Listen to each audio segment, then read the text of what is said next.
My name is Champ. Featuring. I'm Angie. I'm Brian. Yes, and we're going to get right back into it. Yes. Okay? So clearly, the topic of discussion is this Surviving R.Kelly docu-series that came out on Lifetime.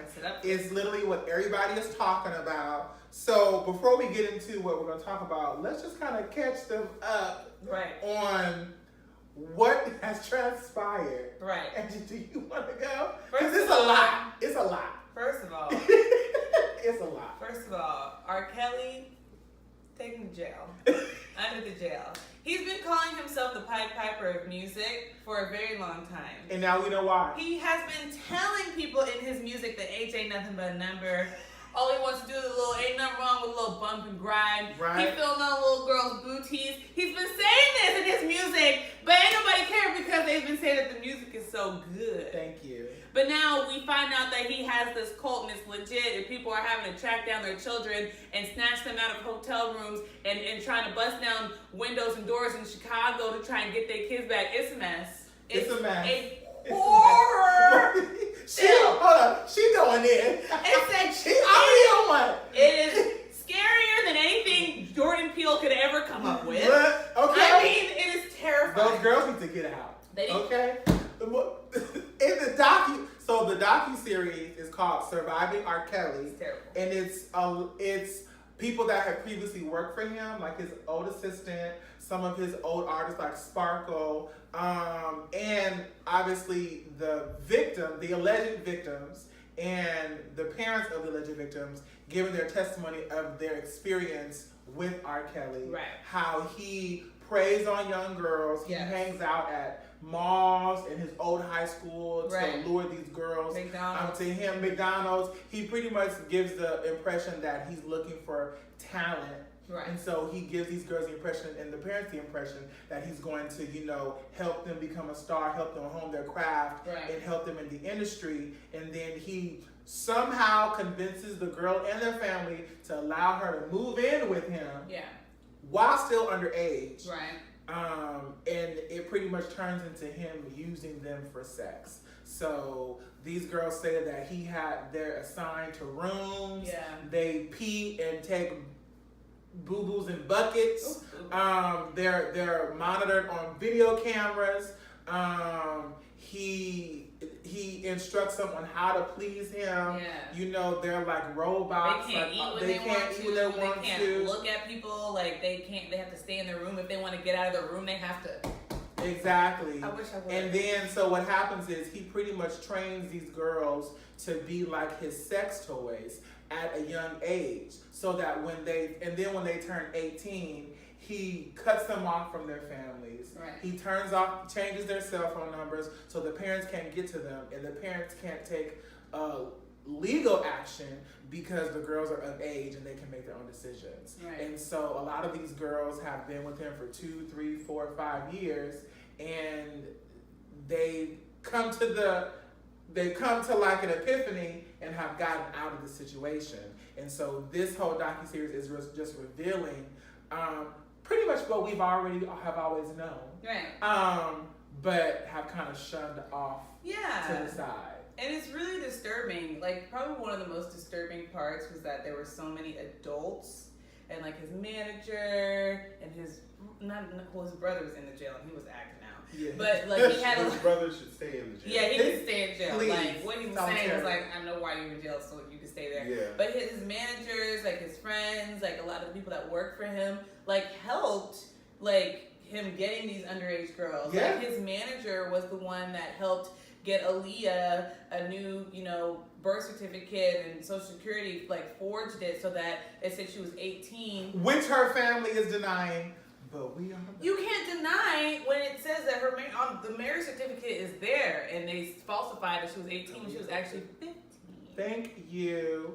So, but it's funny you said that, because that's what brings us to the topic of discussion. Because if you're on Twitter, Instagram, Facebook, or anywhere, you'll see that the community is kind of divided on who is the most accountable for these things. A lot of people are blaming R. Kelly. Some are saying, well, the parents are wrong. Some are even putting the blame on the girls, which I think is stupid, but that's neither here nor there. Right. But so the question becomes, who is really accountable for all these things that have transpired for all these years? R.Kelly.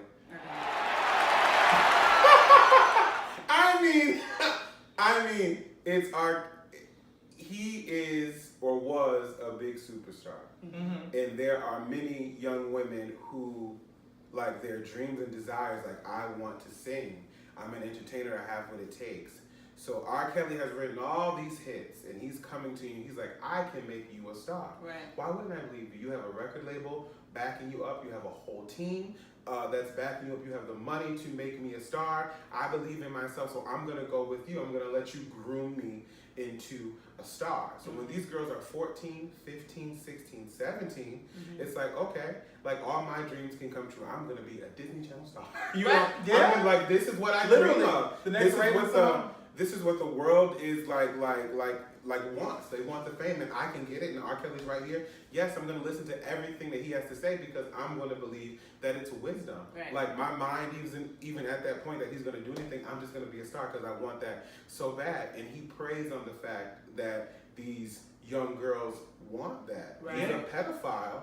Yes, And he just preys on them that they want that. So it is definitely his fault because he knows that he can control them. And the fact that in the documentary, how they talked about how he would get them at 15 and like be involved like with the parents at 15, 16, and it's like, oh, okay, we don't need the parents to come, and the parents are like, but we need to be there with our child. He goes, okay, well, I'm gonna hire a woman from the record label. She's gonna travel with them, and I'm gonna have the tutor come with them. So they're on tour all this time because I'm grooming them while I'm on tour, and then as soon as they turn 18, you get no contact. So I've got to groom them at 16 through 17. So now 2 years I got their minds right because that's when the brain is like mush for them, Right. Yeah. like growing up. And then after that point, 18, now they're mine, and now you can't get in. Because yeah, we signed a contract that I would have a woman watch them, but now she's 18, she can do what she wants, and now I've controlled her because I'm grooming her to be a star, though all I'm doing is sleeping with them and just, making them believe that they'll be a star.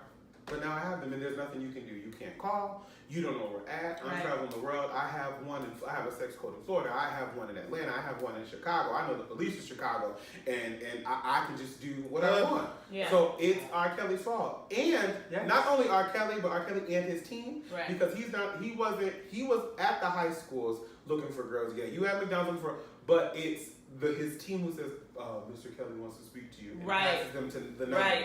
So it's a team of people connected to him, Right. making this whole thing happen. Because one person couldn't make this whole sex No. call happen Not at all. in 3 different spaces, in 3 different hotels and states and region. It's like a team of people, and they're getting paid to be a part of that. Right. I mean, this is AKA sex trafficking at this point. It is. Because if you got all this region covered and you got different girls in different area codes for where you're at when you're traveling, this is trafficking. Only And difference they just for should yourself. all go to jail. The whole team should go to jail. And I know there's like a statute of limitations or whatever. But I'm like, at this point, it's like somebody got to go to jail.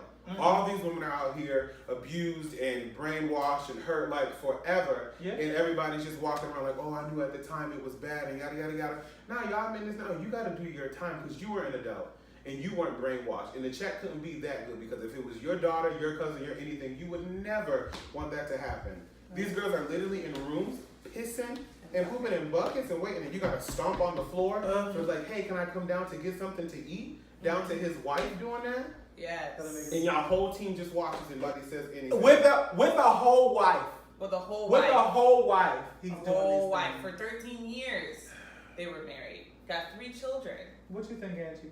I mean, first of all, R. Kelly is a pedophile, and I don't want any confusion on that. This man is a pedophile. There's something wrong with him, and like a lot of people think because he has his music, like what's more important, like the music or the person? And it can also go back to the Bill Cosby thing, like where do you separate the line between artistry and the person? Can you listen to his music and like still be, a good person yourself?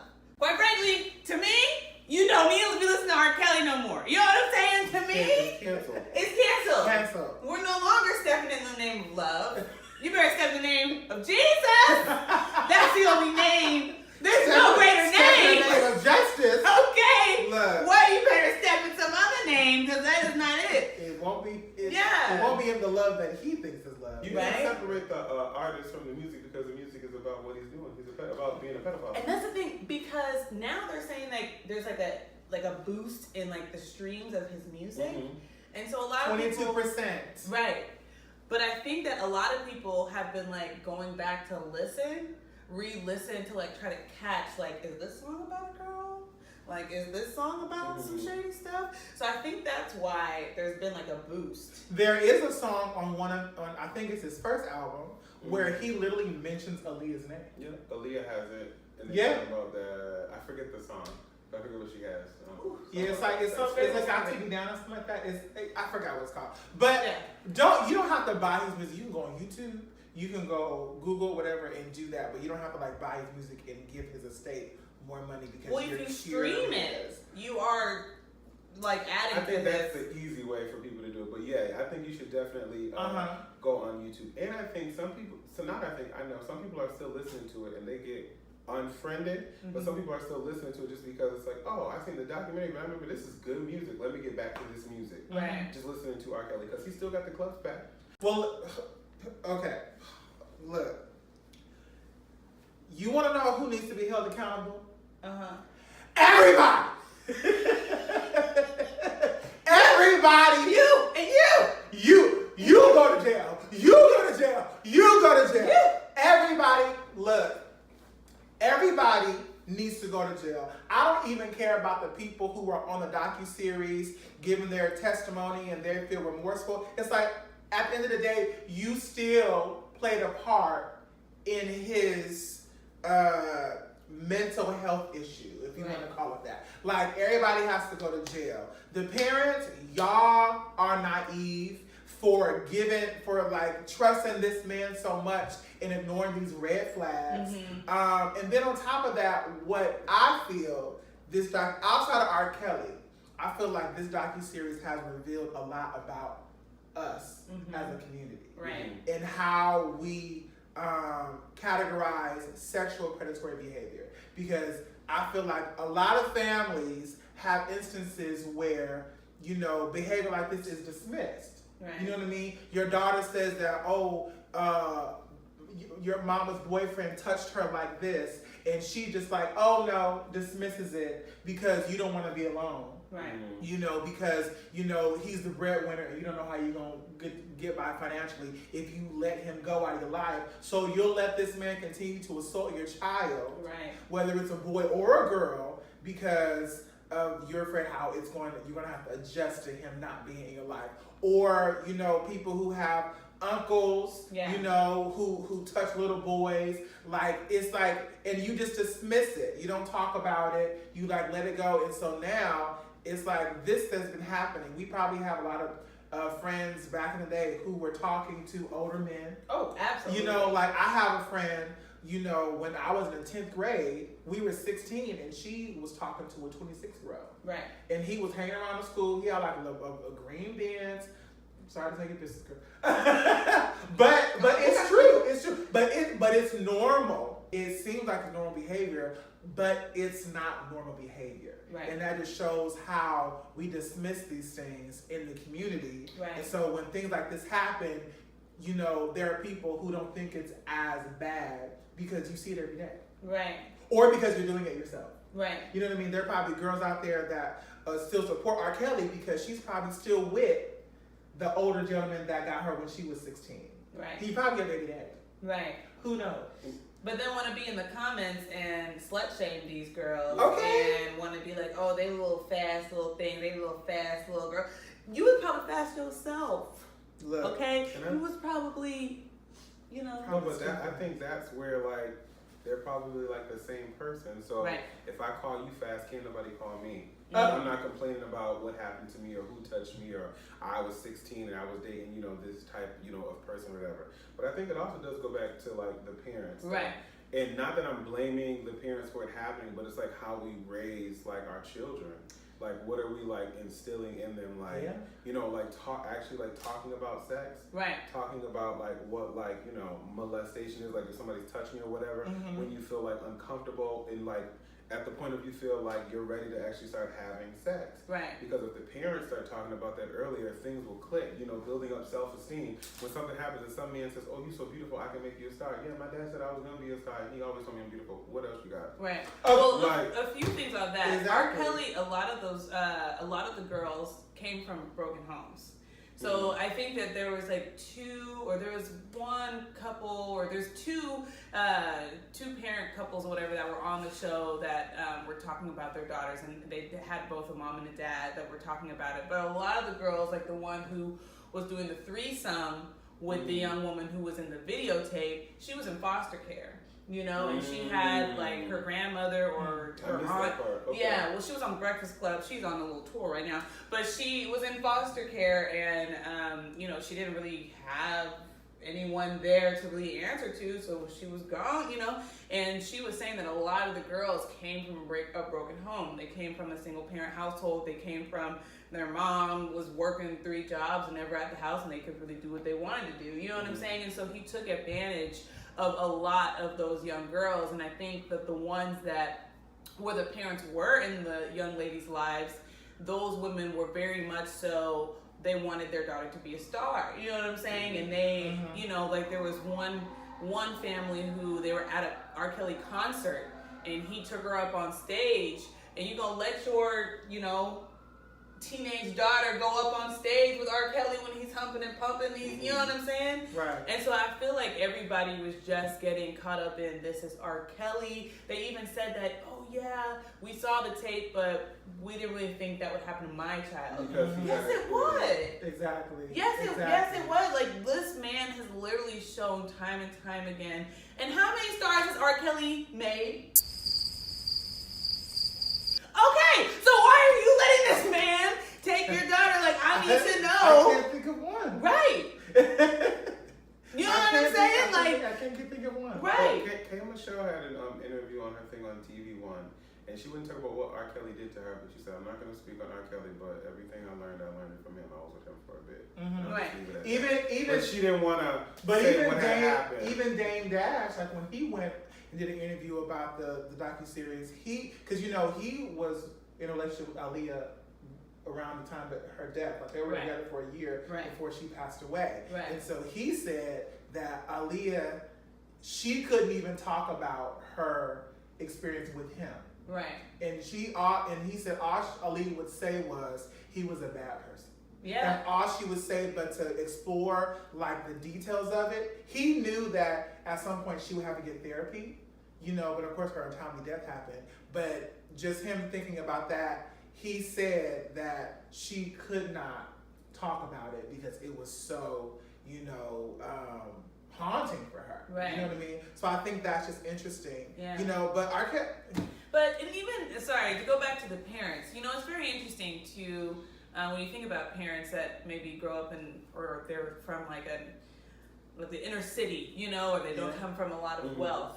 And you think about it, like there's a lot of people that put their kids in football, or they put their kids in music, or they put their kids in acting. Yeah. And they really give more to the coach or more to the acting coach or whoever than they should, because they're investing in this child to take their whole family out the hood. You know what I'm saying? Like, I literally know so many families that move their whole family just for this one kid to go to this one particular school to play football. You know what I'm saying? And they put so much trust and so much faith into a coach. You know what I'm saying? And then that coach ends up doing some shady stuff to the kid. Yeah. And so, like, I think that we have to do better as like a community, you know, to protect our children. Yeah, we want them to have opportunities, but at what risk and at what cost? Right. And it's like, you shouldn't be putting that burden on your child. Like, you are the musician. You're gonna make the money and get us all out of the situation. And he preyed on that hunger for stardom, for wealth. Right. He preyed on that. He knows it's like, okay, if I give him a couple dollars and promise him some fame, promise him that, like, they'll put their trust in me, because I know Michael Jackson, because I know, all these executives, I know these people. Yeah. So it's like, oh, he has access, so he actually can do it. But he preys on that aspect. So it's like, you can't let like a desire, to want a better life make you naive to somebody you know, who the signs are there. Right. The signs are there. So, you know, shame on the parents and shame on all the people who work for him, who worked for him, because nobody Right. is absolved. No. Everybody is at fault. Right. But R. Kelly, he called himself the Pied Piper. He called himself the. Do you know what the Pied Piper is? The Pied Piper has a flute. Yes. He plays music that hypnotizes children to follow him. Out the town. And to never return again. And to never return again. How? And That's he's like, I'm sorry. bye, That's demonic. I Yeah. don't care. That's Definitely. demonic. Yeah. But that's a different topic. And then Look. he can't read or write. I mean, like, he And can't read or write. he's stupid. And he's I stupid. mean, like, You know there's what? so many things to like unpack here. This topic can go on Right. forever. Wait, hold on. Oh, okay. I do want to say good Okay, things that okay. are happening though. Uh-huh. One, well, we know he lost his Atlanta house. The Amen. Chicago studio that he was Oh, keeping yeah. that girl trapped in with the beds or whatever, he's being evicted out of that. I think Get it was him out. something up to Yes. $60,000 like worth of Uh-huh. money. The police will be in there the 16th of Yes. January, like to search the entire And he's building. under Get criminal out. investigation. He's under criminal Yes, he is. investigation in Amen. Atlanta. So it did do some good to get this out. Thank I you. really do hope that the one young lady that's still there that has both the parents, like if she gets Jocelyn. out and she can Yeah. get her mindset straight. Yeah. She needs to get out. And also, Right and I'll be now. done. I promise I'll be done. It blows my mind that he has all these girls that are gonna be like they're gonna be superstars. He's gonna build you, but y'all can't even have an Instagram. Y'all don't have an Instagram. Y'all don't have an album out. Nothing. No brand, no nothing. Not a SoundCloud. No, nothing. Nothing. Not even a photo shoot out from Google. Right. That's And gonna I doubt they complicate saw the docu series. Okay. I doubt they Yeah. saw it. Like, they And probably I'm like, he it. thought these girls was like the in this day and age the logical thing to do would be like create a web series. I mean a reality TV series with them.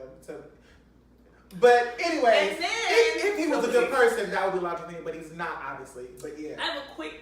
I'm making a real short. Ooh. We can keep going. Woo! But a lot of people Get were us trying. going. Right. A lot of people were trying to say, well, what's the difference between Hugh Hefner and R. Kelly? The girls are over 18. The girls are 18, and Hugh Hefner doesn't seek them out; they come to him, Yeah, Right. and they get paid. and they get paid, Right. And they they're can independent. do what they want. and they're independent. And And the goal that they want to reach is right there. Because Exactly, they want to take exactly. the pictures. Playboy. They want to exactly, Playboy. not to say Bada that bing for anybody who's wondering. right, but there was a clear difference, Right. and it's not racial. And they can pee in the bathroom. Right. So they can go get food out the kitchen and eat. Right. Yeah, and we know who they are, and they are only there for like maybe 3 or 4 years, and they move on. And Exactly. they have Instagram accounts. Yeah, They Yeah. can call their families. They Right. have their own phones. Mhm. They can swipe a credit card. Mhm. They can come and go as they please. Right. I don't know. Right. there And is that's the no- thing that there's no gets me connection. mad because people always want to be like, well, it's not his music is so great, or what's wrong, Hugh Hefner does this, or like, they try to make excuses for this man, when it's like, no, he's a legit pedophile. He's a legit pedophile. I'm a pedophile, Pedophile. For those of you, and that's all I'm gonna Yes. say. We gonna do it. Public. For those of you who have a hard time separating the man from the art, what did y'all do to Frank Ocean? Thank you. Anyways, Wait, what they do to Frank Ocean? when he came out as gay, they were like, "Oh, I can't listen to his music anymore Oh. because I feel like he's talking about a dude, so I can't." It's like, but you can still listen to R. Kelly. He's talking about a 15-year-old girl. Oh, okay. Right. But that's just Right. That's the culture for you. that's the Right. culture for you. But Right. like I said, this topic can go on forever. But we're gonna end it here. Yeah. Please sound off in the comments. We would love to hear from you Mhm. and your perspective on this entire ordeal. But we thank you for watching. Ordeal. And tune in next time tune in next time Yes. for another episode of Kickback Culture. Yes. Ooh, R. Kelly We is went in. disgusting. Love this.